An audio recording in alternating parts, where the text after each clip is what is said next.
Shalom ho sa inyong lahat. Tayo po'y natitipon sa ating paghahanda para sa ika-22 linggo sa karaniwang panahon sa Eklesiya. Nandito po tayo sa aming lugar, dito sa sanctuary, the shrine, the National Shrine of Mary Help of Christians. Tayo po'y naghahanda para sa pagdiriwang nitong 22nd Sunday, kung saan ang dami-dami ho nating mapupulot na aral para isa buhay sa ating buhay Kristiyano. Sana po'y dinaratnan kayo ng ating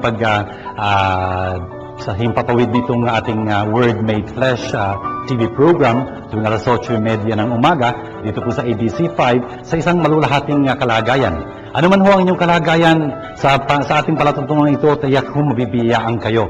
Pinabati ko ang lahat na nanonood, lalo-lalo nga yung mga kaparian, yung mga seminarista, yung mga lay ministers of the word, yung mga katekista na naghahanda para mapalaganap nila ang salita ng Diyos.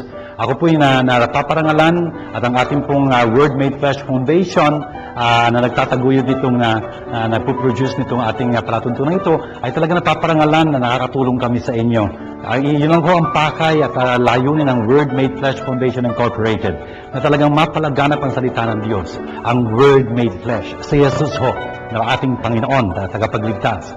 Ibig ho natin parangalan din ang ating inambirin. Ang ganda-ganda ho nandito tayo sa National Shrine of Mary Help of Christians. Mary Help of Christians ho ay ang patrona ni San Juan Bosco. Yun ho yung titulo na gustong gamitin ni San Juan Bosco at pinalaganap niya sa buong daigdig. Our Lady under the title of Help of Christians. You know? Kailangan ho natin siya bilang mga Kristiyano na tulungan tayong mas mapalapit kay Jesus. And of course, atin hong ginugunit at pinarangalan ang Espiritu Santo na siya hong naging responsable sa pagkakasulat ng salita ng Diyos. Kaya ang tawag natin sa Biblia, Inspired Word of God. Yun nga ho tatlo ho kagad yung pinupunto natin dito. Si Jesus, ang salitang naging laman, si Maria, na naging ina ng salitang naging laman, at ang Espiritu Santo na naging responsable sa pagiging laman ng Panginoong Jesucristo sa pupunan ni Maria, at gayon din naman ang pagiging salita ng Diyos ng Biblia ang ating pinagtutuunan ng pansin. Kaya po, ibig ko kayong batiin uli ng shalom, kapayapaan, dito sa ating programang Word Made Flesh.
Yahweh, ako'y iyong hinikayat at sumunod naman ako. Higit kang malakas kaysa akin at ikaw ay nagwagi. Pinagtatawanan ako ng bala na, maghapon silang nagtatawa dahil sa akin. Tuwing ako'y magsasalita at sisigaw ng karahasan, pagkasira, pinagtatawanan nila ako at inuuyam, sapagkat ipinahayag ko ang iyong salita. Ngunit kung sasabihin kong lilimutin ko si Yahweh at di sasambitin ang kanyang pangalan, para namang apoy na naglalagkablab sa aking puso ang iyong mga salita, apoy na nakakulong sa aking mga buto. Hindi ko kayang tigilin ito, hirap na hirap akong magpigil.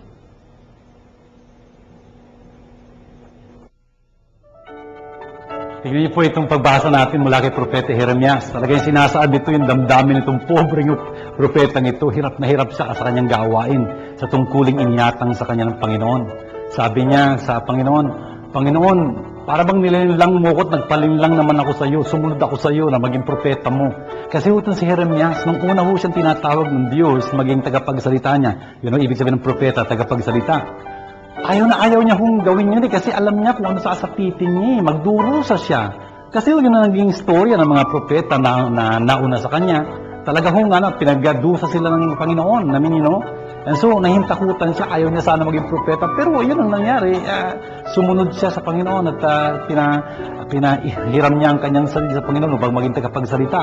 Kaya lang, ang malungkot nito, ang naging pahayag ni Propeta Jeremias madalas ay yun nga, pagkaguho, pagkawasa, yun, ang sabi niyang ganyan. Karahasan, pagkasira, yun ho, laging violence, distraction, laging yun ang nagiging pahayag ho ni Propeta Jeremias. Kasi nga, nagbabanta ho talaga yung pagkasira, mga karahasan na magaganap sa Jerusalem.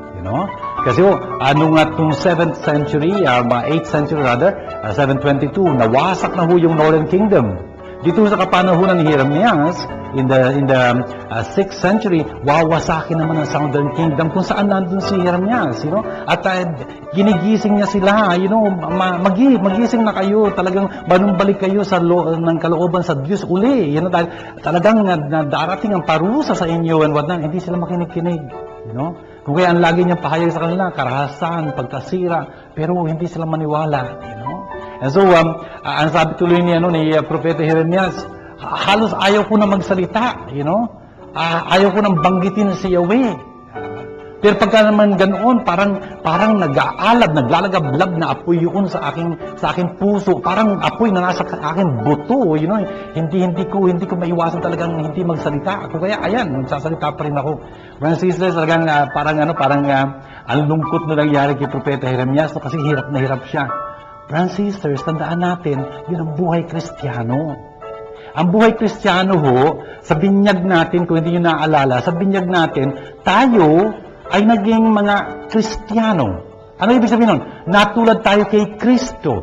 Si Kristong pari, propeta, at hari. Yun ho yun eh. Yun ho yung ginagawa pag sinasabi ng pari, kunyari pagkatapos binyagan yung bata, papahiran siya ng langis na ang tawag ay krisma. Ang sinasabi ho nung pare, pagka pinapahid niya yung langis na yon, o yung diakono, pwede rin magbinyagan diakono, sinasabi niya, sa krisma, sa langis na ito, krisma ng kaligtasan, pinapahirang ka ng Diyos, Ama ng ating Panginoong Hesukristo, upang maging Kristiyano ka.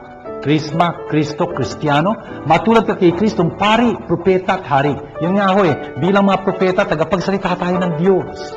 Yun nga, hindi lang sa magitan ng salita, mga kataga, kundi ng ating buhay, ng ating pahikitungo, ng ating pananaw, sa magitan ng ating buong pagkatao. At kung ganun ho, kung minsan, at tandaan ho natin, meron tayong makakalaban. Ang sabi ni Jesus, uusigin nila kayo, mga parang pinag-uusig dahil sa akin. Ganun nangyari sa ating Panginoon Jesucristo. Wala naman siyang kasalanan. Binanggit niya lang ang katotohanan at pawang katotohanan at gumawa siya ng katotohanan.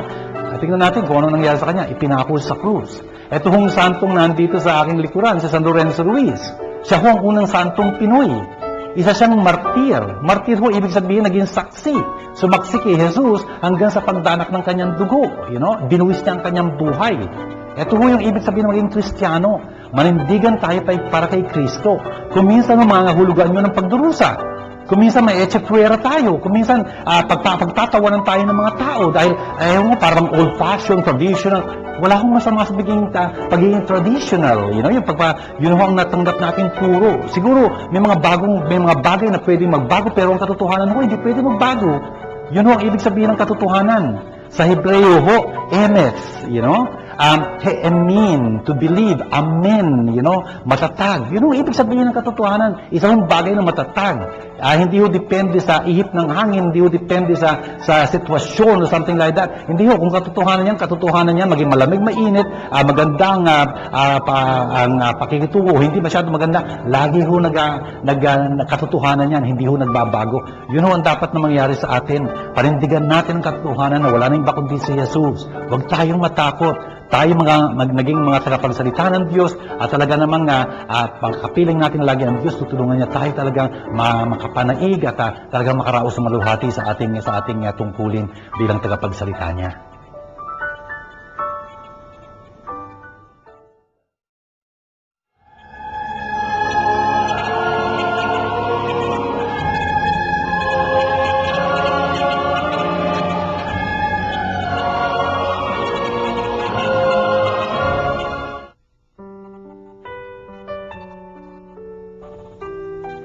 Kaya nga mga kapatid, alang-alang sa masaganang habag ng Diyos sa atin, ako'y namamanhik sa inyo. Ialay ninyo ang inyong mga sarili bilang handog na buhay, banal at kalugod-lugod sa Kanya. Itong karapat-dapat na pagsamba ninyo sa Diyos. Huwag kayong umayon sa takbo ng mundong ito. Mag-iba na kayo at magbago ng isip upang mabatid ninyo ang kalooban ng Diyos kung ano ang mabuti kalugod-lugod sa Kanya at talagang ganap.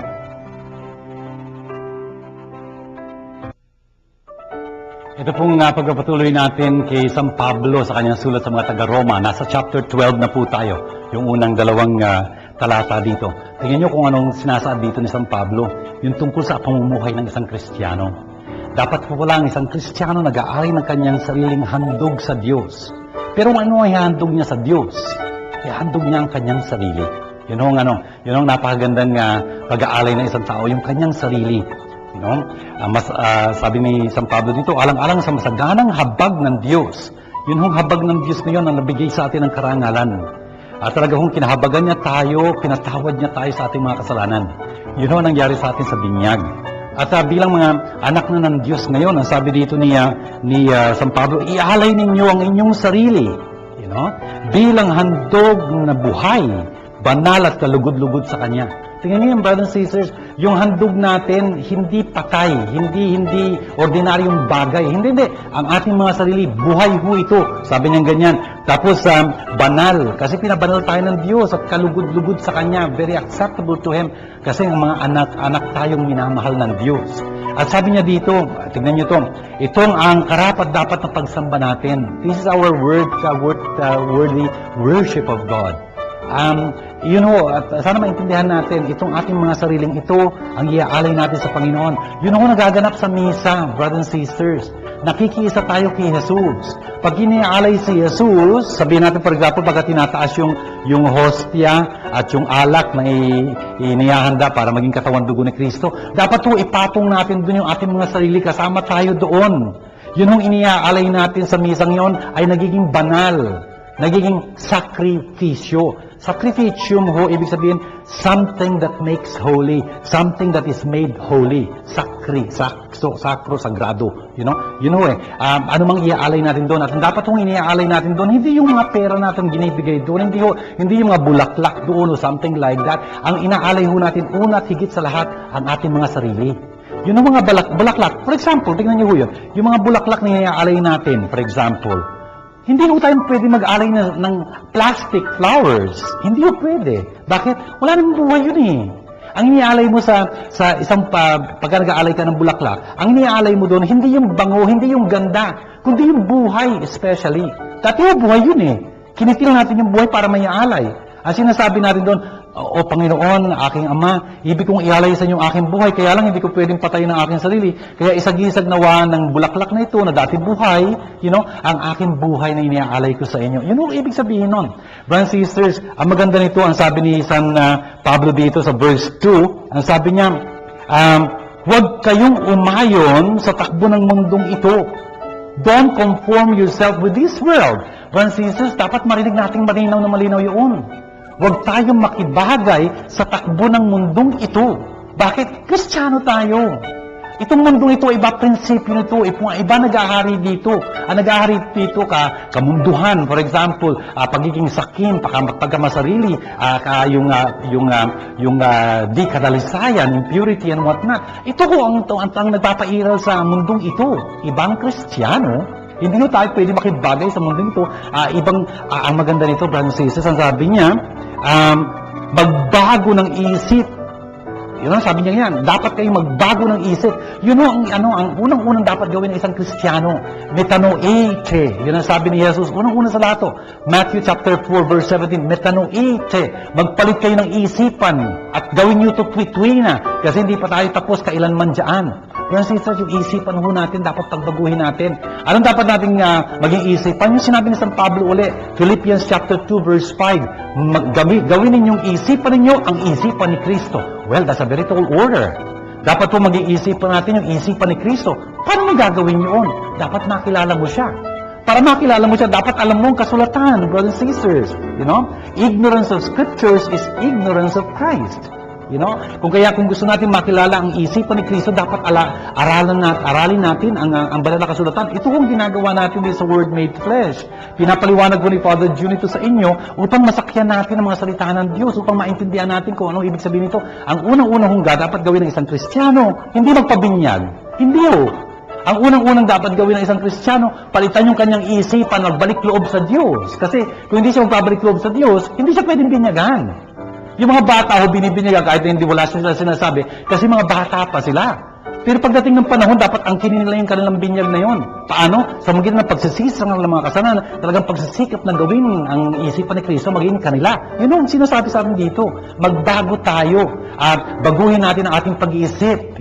Paano? Gawin natin pag-iisip natin si Kristo at gawin natin tuntwi-twi na. Yun ang sinasabi niya dito napakahalaga. Sa ganung paraan, malalaman mo natin ang kalooban ng Diyos. Talaga, pagka ang pag-iisip ni Kristo sinisikap nating isa-isip, matutunto natin ang kalooban ng Diyos. Pero kung ang ating kalooban ng ating isipan ang gagamitin natin, hindi ho papasok ang kalooban ng Diyos sa atin. At pagka ang kalooban ng Diyos ang ating sinisikap matuklas, malalaman natin kung ano mabuti, kalugod-lugod sa Kanya, at talagang ganap. Ganun ang mangyayari. Talagang ang buhay natin magbabago. Talaga maaayon tayo sa kalooban ng Diyos. Makikita natin, ganun pala ang buhay pagka na talagang sinasabuhay natin alang-alang sa Diyos at sa pamamagitan ng aral na galing sa Diyos. Iba ho ang takbo ng buhay. May kapayapaan tayo, meron tayong kaligayahan, meron tayong pagmamahal. Maunawaan natin ang ibang tao, makapagpapatawad tayo. Pero kung ang sarili natin ng pag-iisip lang, ay gantihan lang tayo ng gantihan, lamangan tayo ng lamangan. Bakit? Hindi naman yun ang kalooban ng Diyos, hindi naman yun ang pag-iisip ni Kristo. Francis, naintindihan natin ito pagbasa nito, napakahalaga ito. Chapter 12 of the letter to the Romans. Hamon sa atin ni San Pablo, ialay natin ang ating mga sariling buhay, ating buong sarili sa Diyos bilang handog, buhay na handog, kalugod-lugod sa Kanya, at talagang pagbaguhin natin yung ating isipan. Magbalik loob tayo. Ibig sabihin ng pagbalik loob, talagang papalitan natin yung ating isipan. Anong isipan ang nasa sa atin? Ang isipan ni Kristo. Kaya pinag-aaral natin ang banal na salita ng Diyos dito sa Word Made Flesh.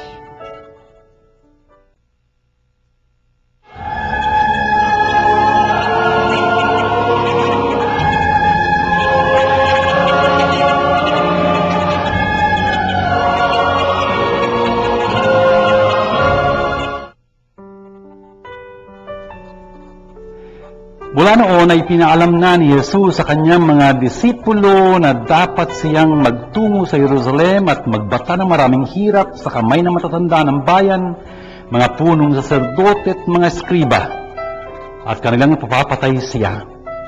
Ngunit sa ikatlong araw, siya'y muling mabubuhay.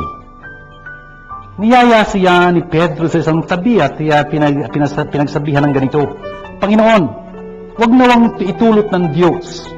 Hindi po dapat mangyari ito sa inyo.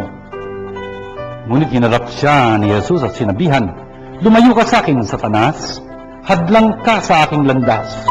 Ang iniisip mo'y hindi sa Diyos kundi sa tao. Sinabi ni Jesus sa kanyang mga disipulo, kung ibig niyo namang sumunod sa akin, limutin niya ang kanyang sarili, pasanin ang kanyang krus at sumunod sa akin. Ang naghahangad na magligtas ng kanyang buhay ay siyang mawawalan nito. Ngunit ang mag-alay ng kanyang buhay alang-alang sa akin, ang siyang magkakamit noon. Ano nga mapapala ng isang tao? Makamtan man niya ang buong daigdig, kung ang katumbas naman ito'y ang kanyang buhay.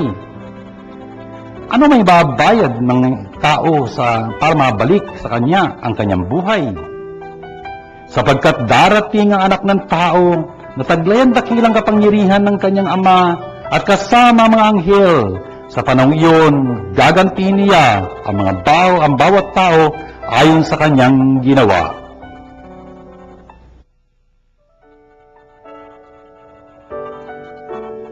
Ang ebanghelyo pong aking pinahayag sa inyo ngayon ay karugtong po nung narinig natin noong isang linggo, kung saan pagkatapos tanungin ni Jesus ang mga alagad niya tungkol sa kuro-kuro ng mga tao, tungkol sa anak ng tao. Ibig sabihin, yung Mesyas, si Jesus ko yun na may 2 anyo, magdurusat, maluwalhati. Pagkatapos po nasabihin ni Jesus na talagang ang Diyos ang nagpahayag nun, tapos pinangakuan niya si Pedro na napakalaking bagay gagawin si Pedro, panulukang bato sa eklesiya ang tatatag ni Jesus. Mapalad ka, Simon, anak ni Jonas. Tapos binigyan siya ng kapangyarihan magtali, magkalag. Tapos yung karugtong ho nitong tagpong ito ay ito na, yung binasa ko sa inyo. Mula noon, sabi dito, ipinahayag ni Jesus, pinaalam ni Jesus sa kanila, sa kanyang mga disipulo. Disipulo ho, ang salitang disipulo, ibig sabihin natututo, matetes, na pinaalam niya sa kanila na kailangan magtungo ni Jesus sa Jerusalem, doon magdusat patayin. Ngunit sa 2 araw, siya'y mabubuhay na maguli. Friends, sisters, tingnan nyo yung sinabing yun ni Jesus, talagang nakabagabag kay Pedro. Hindi ko kasi yun na inaasahan ng mga Hudyo. Tingnan nyo, tama yung inangkin ni Pedro tungkol kay Jesus na siya ang Kristo, ang Mesyas, ang anak ng Diyos. Pero hindi niya naintindihan talaga kung anong ibig sabihin. Oo, si Jesus ang Mesyas, pero hindi Mesyas na hinihintay-hintay ng mga Hudyo. Na isang political leader, isang mamumuno sa pakikibaka nila laban sa mga nanlulupig sa kanilang mga Romanos upang talagang talunin sila, itapon sa dagat. Sabi nga very literally. The point is, si Jesus ay Mesyas, pero hindi ganon. Si Jesus ay pinahirang na langis ng Diyos upang iligtas sila. Pero hindi mula sa mga nanlulupig lang sa kanila. Simple lang yung pagkakataon. Pero kundi sa diablo, sa demonyo, sa kasamaan na talagang naghahari sa ating mga puso. Ibig ni Jesus, iligtas tayo doon. Para magkatotoo yun, dapat siyang mamatay. Dapat siyang mamatay. Yun ho yung inatang sa kanya ng Diyos eh. Dun sa chapter 3, verse 17 ho, pagkatapos ng pagbibinyag kay Jesus. Ano sabi ng tinig na nagsalita mula sa langit at pagkatapos bumaba ng Espiritu Santo sa kanya, saan yung kalapati? Ang sabi sa kanya, itong minamahal kong anak, pakinggan niyo siya. Itong minamahal kong anak, nalubos kong kinalugdan. Itong minamahal kong anak, nalubos kong kinalugdan. Yun ang lubos kong kinalugdan doon, nagpapahiwatig sa Jesus ay dapat magdusa. Kasi yun ay galing kay Isaías chapter 43. The point is, yun nga ho, nung pinaalam ni Jesus na dapat siya magdusa, hindi matanggap ni Pedro. Kaya inihiwalay siya ni Pedro, pinagsabihan ni Pedro, siguro palagi ka mas matanda naman si Pedro kay Jesus eh. Sabi niya, hindi dapat mangyari ito sa iyo. Hindi ka dapat magdusa ng ganoon. Kasi yun ang pag-iisip ng isang Hudyo. Ang Mesyas sa kanya, political leader, matagumpay na anak ni David. Si Jesus, magdurusa raw siya. Kaya nung sinabi ni Pedro sa kanya yun, tingnan niyo kung nasabi ni Jesus sa kanya, lumayo ka sa akin, Satanas. Akala ko ba mapalad ka, Simon, anak ni Jonas. Ngayon siya pinalalayo dahil siya Satanas. Satanas ho, ibig sabihin adversary, kalaban.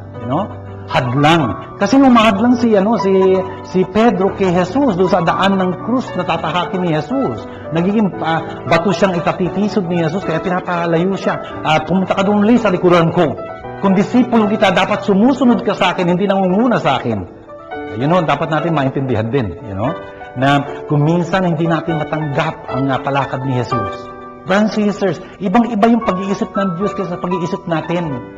Gusto nating iligtas tayo ng Diyos sa ating kaparaanan. Hindi yung mangyayari yun. Hindi natin pwedeng diktahan ng Diyos. Kung tutuusin yung kaparaanan natin, mas magaling, mali. Most probably.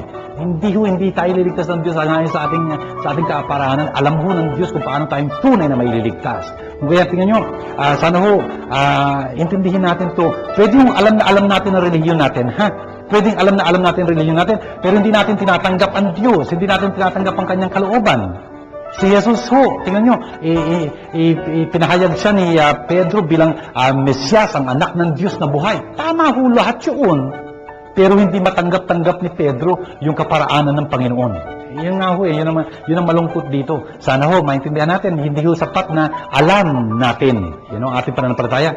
Dapat handa tayong sundin ang kalooban ng Diyos at sa buhay yun. Sa pagpatuloy ho nung pagbasa dito, ang sabi dito ito hong the cost of discipleship.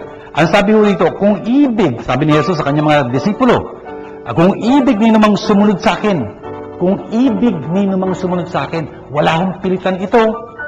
Pagka susunod ho tayo kay Jesus bilang mga alagad niya, yun ang ibig sabihin ng alagad, pagsunod kay Jesus. Disipulo ho, matuto kay Jesus. Kung ibig natin talaga sumunod kay Jesus, dapat talaga namang desisyon natin ito kung ibig mong sumunod kay Jesus. Hindi tayo pwedeng pilitin ni Jesus, kalagkarin tayo ni Jesus. Hindi ho. Kung ibig niyo namang sumunod sa akin, tatlo yung dapat niyang gawin. Brothers and sisters, these three requirements are in priority order. Nakahanay ho ito ng magkakasunod. Number 1, number 2, number 3. Ganun ho. In that order. Hindi ho pwedeng pagbalik-balik rin ito. Ang sabi ho ni Jesus, anong dapat niyang gawin?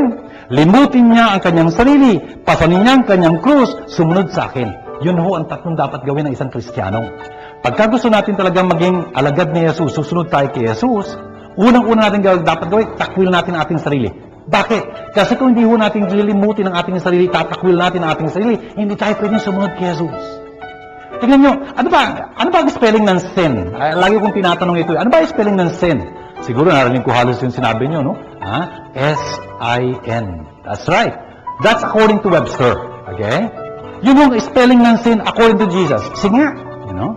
Ewan ko kung narinig ko yung spelling yung tama. Ang spelling ho ni Jesus sa sin ay S, capital I-N. Ang pinakamalakas sa sin talaga yung I.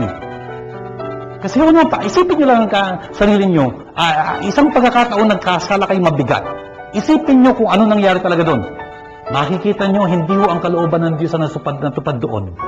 Ang atin hong sariling kalooban na natupad doon. Hindi lang yun. Ang atin hong I, the big I, got the better of us. Talagang, ang umiral ho yung ako. Parang ganun. Ginamit natin ang iba para maitanghal yung ako. Parang ganyan. Yun nga ho yun ang unang-una natin dapat limutin kung susunod tayo kay Kristo, kung tayo magiging mga alagad niya. Bakit? Kasi kung hindi, yung I na yun, parang barandilla doon sa release ng tren. Pagbaba nun, wala makakasikad. Wala makakasulong. Lagi tayong hahadlangan noon. Kaya yun ang unang-unang dapat nating limutin, ang ating mga sarili. Brothers and sisters, tingnan nyo.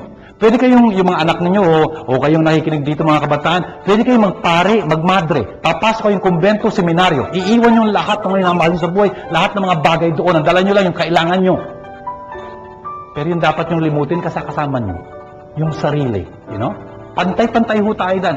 Maging sa labas o sa loob ng kumbento, seminaryo, pare-pareho tayo dapat. Meron tayong hamon, limutin yung ating mga sarili. Kundi, hindi tayo pwede maging mga alagad ni Jesus. Brothers and sisters, inuna ho ni Jesus to kasi alam niya, ito ang pinakamahirap gawin. Pwede ka magpasa ng krus mo, following Jesus. Of course, hindi ka tatagal kung hindi mo nanglilimot sa sarili mo. Yun nga ho, yun ang pinakamahirap gawin, yung paglimot sa sarili. Tingnan nyo, mahirap bang magpatawad? Natural, hindi, lalo na kung napakabigat yung ginawa sa'yo. Mahirap bang magpakumbaba? Lalo na kung napakataas mo, napakadakila mo, mahirap magpakumbaba. Natural. O bakit mahirap? Magpatawag, magpakumbaba. Kasi hindi natin malimutan ang ating sarili, kaya hindi tayo makapagpatawad. Hindi natin malimutan ang ating sarili, bilib na bilib tayo sa ating sarili, kaya hindi tayo pwede magpakumbaba. Friends and sisters, tingnan nyo, yung unang-unang requirement ni Jesus, napakatindi ho noon, limutin natin ang ating sarili. Jesus wants us to start where it matters most. Let's forget ourselves. Ang maganda ho nito, ang sabi ni Jesus, pagkatapos lang nung pasanin natin ang ating krus. Pasanin ang ating krus. Dagdag doon ni San Lucas, araw-araw, papasanin natin ang ating krus. Ano bang ibig sabihin ng krus dito?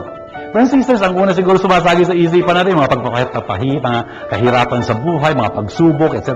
Totoo ho yun, that's also the meaning of the cross. Yes.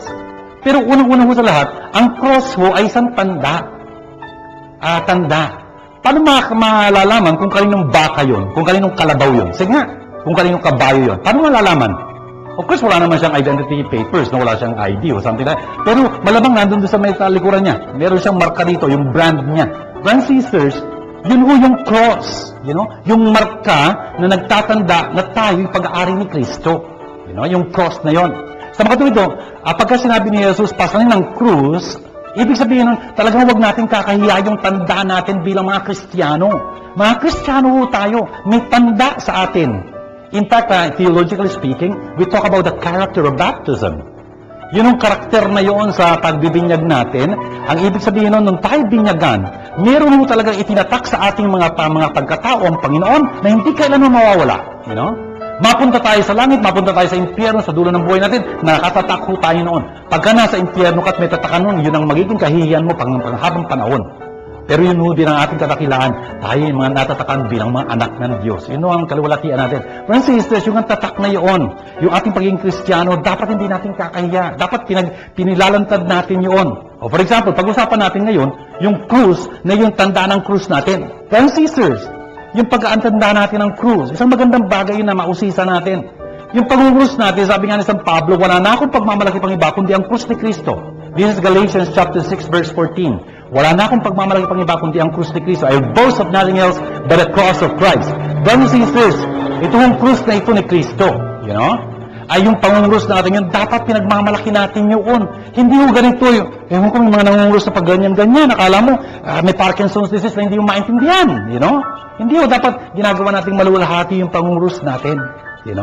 Kung meron mapatingin sila. Makita nila nangungurus tayong malulahati. Dahil pinagmamalaki natin yung krus na yun ni Kristo, sa mamagitan ng krus na yun ni Kristo, tayo naligtas niya. Brothers and sisters, yun ho yung tanda ni krus ng krus na hindi natin dapat ikakahiya.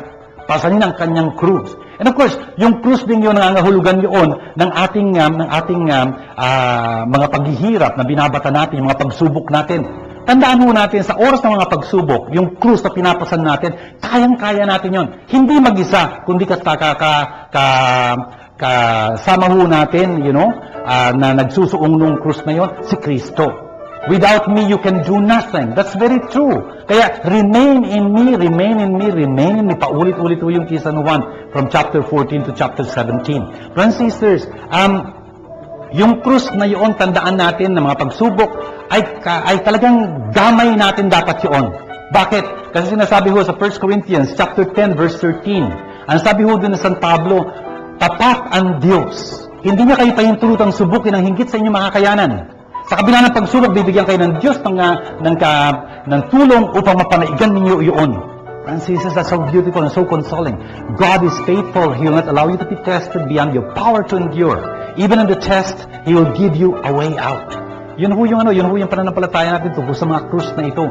Pagka may krus yung pinadadala sa atin ng Panginoon, ang sabi niya naman, pasanin ang kanyang krus, Friends, sinabi ni Jesus, pasanin ang kanyang krus, hindi kaladkarin ang kanyang krus. Can you imagine? Kung kakalagkarin mo krus mo, luray-luray ang balikat mo. Pagka nagkataon, hindi niyayakap yung krus na yun. Makikita niyo kung gano'ng kagaang yun. Huwag ho tayong maying takutan. Jesus knows what crosses He allows us to bear. He knows exactly what it is. And so, with His help, we can bear it very, very triumphantly, gloriously. Brothers and sisters, ang sabi pa ni Jesus, ikatlong bagay na dapat niyang gawin pagkatapos niya nilibot ang sarili, pinapasan ng kanyang krus, sumunod sa akin. Importante yung salitang sumunod sa akin. Sumunod ho, sa Tagalog, dalawang ibig sabihin, sundin at sundan. Yun ang pagsunod natin kay Jesus. Sundin natin siya sa mga tinuturo niya sa atin, sa mga inuutos niya sa atin. Yung salita niya sa buhay natin, hindi salita kuro-kuro na sino lang tao. Importante ho ito kung Kristiyano tayo, si Jesus ang dinidinig natin. Yun ho yung nangyayari dun sa pagbabagong anyo ni Jesus. Ang sabi ng Diyos doon sa Transfiguration of Jesus, ang sabi niya doon, This is my beloved son, listen to him. To him, listen. Hindi yung iba, hindi si Moises, hindi si Elias, him, Jesus, Dapat po, usasayin natin sa sarili natin. Si Jesus, mga ba talagang sinusunod natin, pinakikinggan natin? Baka naman ang pinakikinggan natin, mga say ng mga artista, ng mga politiko, kung sino-sino tanyag ng mga tao, something. Hindi ho yun. Hindi ho popularity poll ito. Hindi ho depende doon ang morality. Ang morality ho is God and I, Yun ang sinasabi ng Diyos ang morality. Hindi yung sinasabi ng iba. Kahit na buong mundo, mali ang ginagawa, mali pa rin ho yun, Hindi ho popularity, hindi ho majority ito. Hindi ho, wala majority doon. Majority is God and I. We are the majority. Pagka ganun. Please understand that as a Christian, kaya nga ho, ito maganda nito suriin natin sarili na talagang yung pag-iisip natin, have we really forgotten ourselves and assumed the mind of Christ? Ibig sabihin pagiging Christian. Nasabi ko sa inyo ng isang linggo, Kristiyano tayo pagka talaga ang pag-iisip natin, yung pag-iisip ni Kristo. Make the mind of Christ your own. Yun ang sabi sa atin sa Pablo, Philippians chapter 2 verse 5. Kung kaya nga ho, dapat nagbabago tayo ng ating isipan. Hindi tayo nakikibagay sa mundong ito. Yun ho yung pagbasa nung isang linggo rin. Friends and sisters, tingin itong sinasabi sa atin dito, dapat sinusunod natin. Ibig sabihin, sundin natin yung maturo ni Jesus, yung mga aral niya. Yung mga utos niya, yun ang dapat natin susundin. Dapat nagmamahal tayo sa Diyos ang higit sa lahat. Buong buo. Buo natin pag-iisip, buo natin kaluluwa, buo nating lakas, buo nating kaluluwa. Yun ho, buong buo. At hindi lang yun, sundan natin si Jesus. Ibig sabihin na sa buhay natin, kung Kristiyano tayo talaga, yun ang halimbawa ni Jesus ang susundan natin. Kung paano siya naging mapagkumbaba. Kung paano sa buhay niya talaga nilaan niya ang buong niyang buhay sa pagtupad ng kalooban ng kanyang ama. Kung paano sa kanyang buhay talagang kinalingan niya ang mga kapatid niyang mas nangangailangan. Talagang kinalimutan niya ang kanyang sarili naglingkod sa kanila araw at gabit araw. Ganun ho nangyari kay Jesus. Sundan ho natin yung halimbawa, yung kaamuan ng kanyang puso. At yun nga, sana matutunan natin yung sinabi ni Jesus sa chapter 11 verse 29 na nakita na natin. Matuto kayo sa akin dahil ako'y maamo at mapagkumbaba sa puso. Friends and sisters, yun ang ibig sabihin ng sumunod sa akin. Sundin at sundan.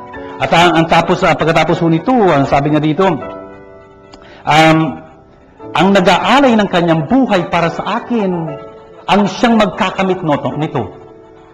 Ang nag-aais makamtan ng kanyang buhay ay mawawala nito. Napaka-paradoxical ho nung sinabing ganyan. Gustong makamtan, nawawala. Ipag-sapalaran mo yun, nakukuha mo. Kung alang-alang kay Kristo, pagpagsapalaran mo. Totoo ho yun. In history, history is full of examples of this. Mga taon talagang nilimot ang kanilang mga sarili, pinaglingkuran ng kanilang kapwa, hanggang ngayon, di natin sila malimut-limutan. Talaga naman ho. Kunin nyo na lang halimbawa for example, ni San Francisco de Assis. Ni Santo Ignacio, for example, de Loyola, Santo Domingo de Guzman. Lahat ito. San Juan Bosco din ho, yung aming patron dito. Nilimot niya yung kanyang sarili. Pwede siyang naging bishop noon, etc. Ganyan. Ilang beses siyang inanyayahan ng Santo Papa maging tinalikuran yun. Bakit? Kasi gusto niya talagang maging talagang nakalaan sa kanyang mga kabataan. Ganun mo. Hanggang ngayon, talagang pinararangalan natin siya. Sa dulo mo itong buhay na ito, ang sabi dito darating ang anak ng tao, taglay ang kanyang dakilang kapangyarihan, kasama ng mga anghel, sa panahon yung gagantihin niya ang bawat isang tao sang-ayon sa kanyang ginawa. Brothers and sisters, please remember, ang ating mong gantimpala sa harapan ng Diyos ay hindi depende kung sino tayo. Naging mayaman ba tayo, makapangyarihan ba tayo, tanyag ba tayo, marunong ba tayo? Hindi ho yun. Kung ano ho yung ginawa nating kabutihan, yun lang ho ang magiging pagpapala natin pagdating ng panahon. Ang yaman-yaman ho nitong pagbasa natin, sana mas maunawaan natin to. Ito hong ginagawa natin sa Word Made Flesh. Pinaliliwanag ho natin to para talagang naunawaan natin, may isa sa buhay natin.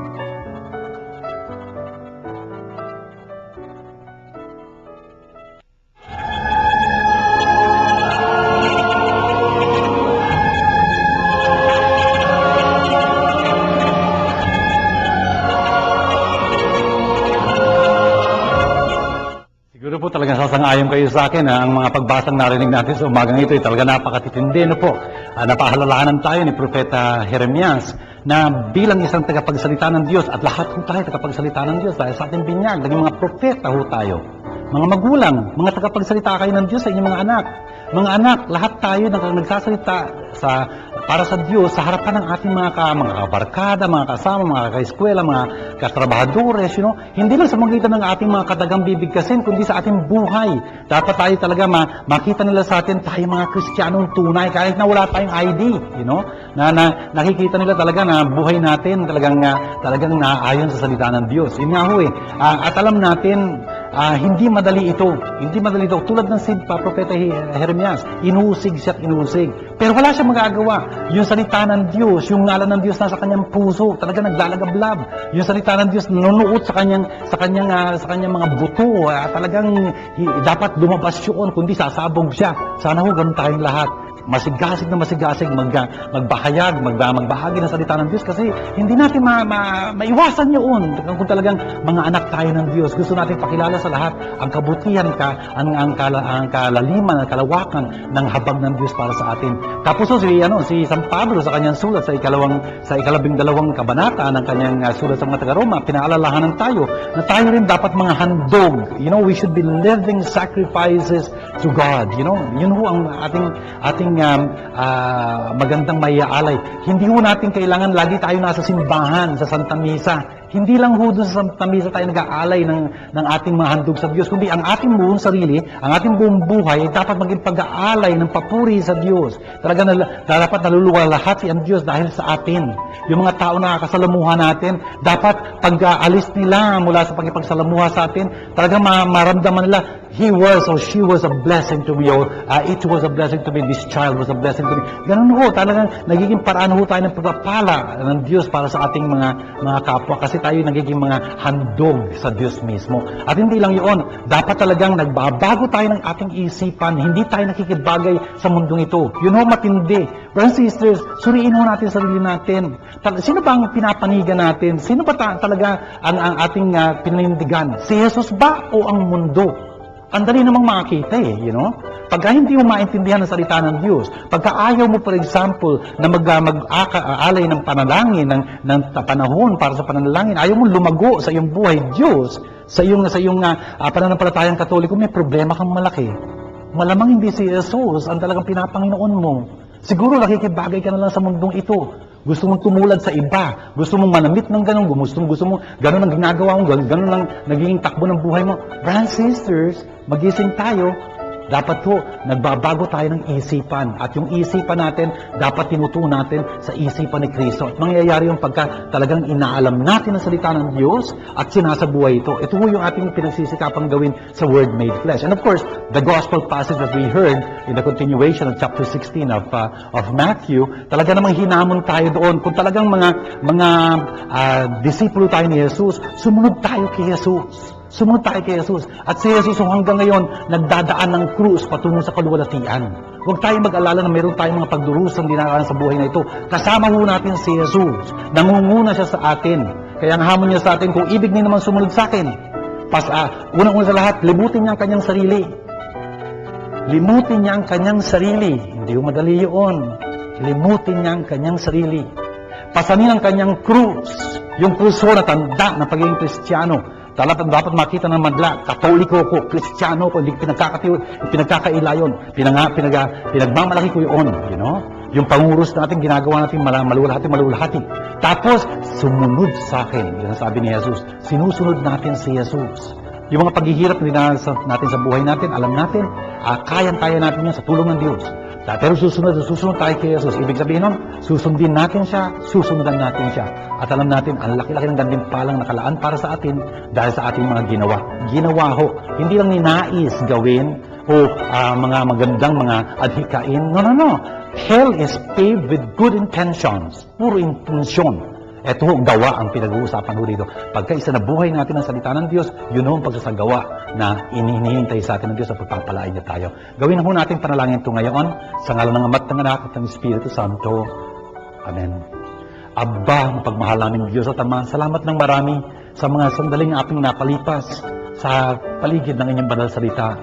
Salamat po sa mga katuruan na inyong pinaabot sa amin sa pamamagitan nitong aming programang Word Made Flesh. Aba, tinataas namin sa inyo ang lahat ng mga nanonood ng television program na ito, lahat ng mga tumutulong sa katuparan ng television program na ito, yung aming mga donors, yung aming mga friends na tumutulong sa amin dito, ang ABC5, ang Idea Bulb na nag-film nito upang maisang pahimpapawid, ang mga taong tumataguyod talaga at nasa likuran nito, ang Word Made Flesh Foundation Incorporated, yung mga members na masigasig nagsisitulungan para dito. Ang lahat ng mga nagsitext, nakibahagi dito, mga humihingi ng panalangin. Aba, tinataas namin sa inyo lahat sila, lalo na yung mga karamdaman, yung mga hirap na dinaranas, yung mga naliligaw ng landas, yung mga ngayon lang naka-tune in sa program na ito, pagpalain niyo sila. At lahat ng ito ay aming ginagawa kasama ng aming ng Birhen, alang-alang kay Kristo ang aming Panginoon. Amen. Sumainyo ang Panginoon at pagpalain kayo masaganang ng makapangyarihang Diyos, Ama at Anak at Espiritu Santo. Amen. Ito po uli ang ating programang Word Made Flesh. Sana po ay nabiyayaan kayo nito. At sana po baunin ninyo ang natutunan nyo mula rin sa programa bukas at hanggang sa muli natin pagkikita sa Word Made Flesh next time. God bless you po. Shalom.